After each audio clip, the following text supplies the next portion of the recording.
হ্যাঁ, এটা আমার নজরে এসেছে যে রাজ্য সরকার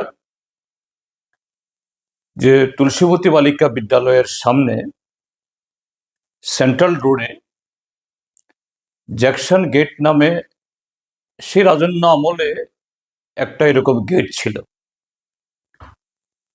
এই গেটটি নির্মিত হয়েছিল 1927 সালে মহারাজা বীর বিক্রমাদিত্য বাহাদুরের যখন এই রাজ্যাভিষেক হয় সেই সময়তে যে ব্রিটিশ রাজের প্রতিনিধি হিসাবে এখানে সাক্ষী থাকার জন্য এই জ্যাকসন সাহেব উপস্থিত ছিলেন। তার সম্মানে এটা নির্মিত হয়েছিল সেই 1926-27 খ্রিস্টাব্দে, যখন ত্রিপুরাজ্য আরো যে লোকসংখ্যা কম এবং সভ্যতা সংস্কৃতির দিক থেকে আরো বেশি যে বলা যেতে পারে পিছিয়ে এ রাজ্যের সংখ্যাগরিষ্ঠ প্রজারা তখন প্রায় সবাই জুবিয়া। সেই সময়তে একজন ব্রিটিশ সাহেবকে সম্মানের নামে সেই রাজন্য শাসনে পাহাড়ে একটা স্কুল নেই, 1 কিলোমিটার রাস্তা নেই, চিকিৎসার ব্যবস্থা নেই, উন্নত জীবনধারা উদ্যোগ নেই। সেই সময়েতে জনগণের বহু লক্ষ টাকা এই তার মানে খাজনা হিসেবে তোলা সরকারের তিজুরি থেকে অপচয় করে এবং প্রজাদের রক্ত ঘামে এই জ্যাকসন গেট তোলা হয়েছিল। এটা 1981 ইংরেজিতে এটাকে ভাঙা হয়। তো দুটো কারণ। একটা কারণ হলো শহর বড় হচ্ছিল, লোকসংখ্যা বাড়ছিল, তো ওখানে রাস্তা প্রশস্ত করা দরকার। এই গেটের কারণে এটা প্রশস্ত করা যাচ্ছিল না, এক। দ্বিতীয় হলো বহু বছর আগে নির্মিত এই গেট, এটা ভঙ্গুর অবস্থায়। যদি মেরামত করার মতো অবস্থা হলে হয়তো মেরামত তখন করতেন নিশ্চয়ই তখনকার সরকার, অন্যভাবে হলো রাস্তা বের করতেন। তখন সচেতনভাবে সিদ্ধান্ত নিয়েই এটাকে করা হয়েছে। কিন্তু আমার বক্তব্য এই জায়গাতে ত্রিপুরাজ্যের এই একবিংশ শতাব্দীর এখনকার যে গণতান্ত্রিক ব্যবস্থার সরকার, যারা কোথায় কোথায় বলে বিকশিত ভারত, উন্নত ভারত, আধুনিক ভারত, নতুন ত্রিপুরা, হঠাৎ কেন একজন ব্রিটিশ সাহেবকে স্মরণ করার জন্য এবং তার আগমনকে ঐতিহ্য আখ্যায়িত করে এই উদ্যোগ গ্রহণ করছে? ত্রিপুরাজ্যের মধ্যে কি এরকম সরকারের অর্থ খরচ করার জন্য আর কোনো জায়গা নেই? এই ত্রিপুরাজ্যের হাতে গোনা কয়েকটা কলেজ, স্কুল, হাসপাতাল বাদে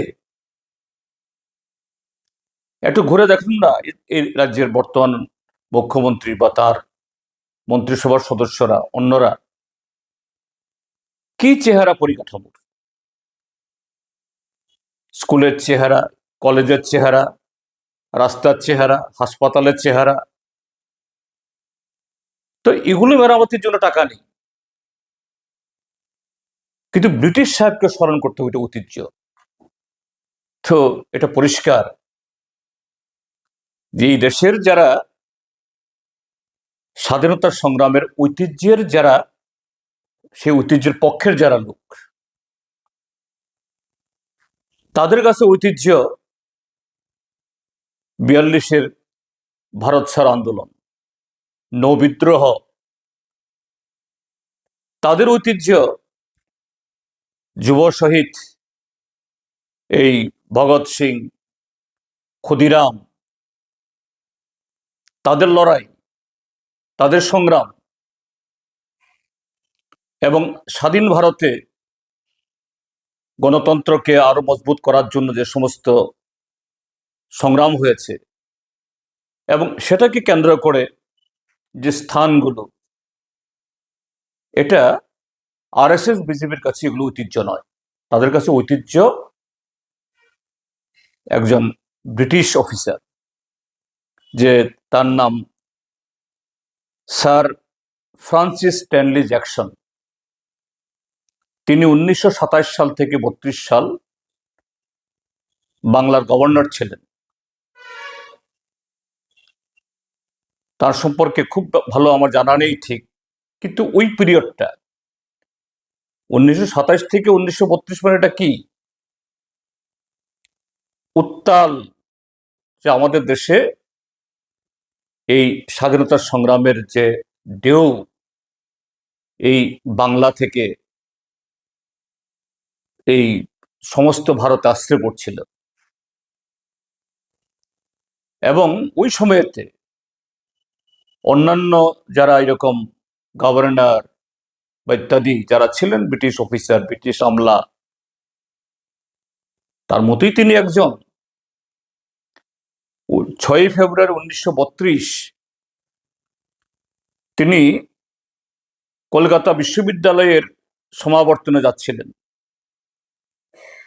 সেই সময়তে বীণা দাস নামে একজন যে ছাত্রী, মানে বিদ্রোহী, তিনি তার উপর হামলে পড়েছিলেন যে না, এই অত্যাচারী ব্রিটিশের কাছ থেকে আমরা এই সনদ নেব না। এবং এই বীণা দাস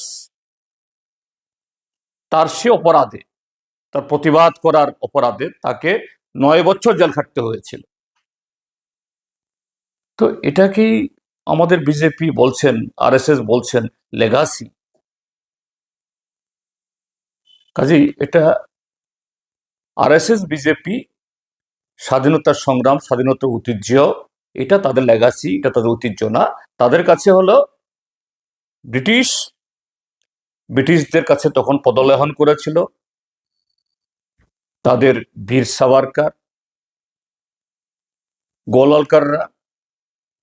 আর আজকের যারা এই আরএসএস বিজেপি, ওই একই পথে, একই আনুগত্য প্রদর্শনের মধ্য দিয়ে, যে আরো হাজারো কাজ আছে ত্রিপুরাজ্যে, এদিকে তাদের কোনো মনোযোগ নেই, প্রয়োজন বোধ করে না। হাসপাতালে কুকুর ঢুকে, বিড়াল ঢুকে, সেখানে কখনো কখনো অক্সিজেনের লাইন ফেটে যায়, মুমূর্ষু রোগী অক্সিজেন পায় না, পানীয় জলে কেঁচো আসে, সাপ বের হয়। এই পরিকাঠামো, এটা মেরামতের প্রয়োজন নেই। এদের কাছে জ্যাকসন গেট পুনর্নির্মাণ করতে হবে। এদের রাজনৈতিক আনুগত্য কোথায় তাদের টিকি বাধা, এইভাবেই আজকের বিজেপি এটা প্রমাণ করছেন।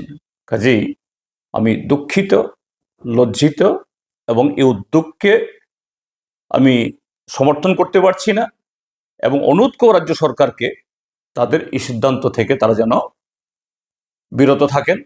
কেননা এতে একদিক থেকে এই জনগণের টাকার অপচয় হবে, আর একদিক থেকে এরকম গেট নির্মাণ করার মধ্য দিয়ে এখন এই তুলসীবতীর সামনে যে প্রশস্ত এই মানিক্য স্কোয়ার, বীর বিক্রম স্কোয়ার, এটা এই স্কোয়ারটা, এটাকে সংকুচিত করা হবে। এর নাগরিকদের ইনকনভিনিয়েন্স, অসুবিধাই হবে।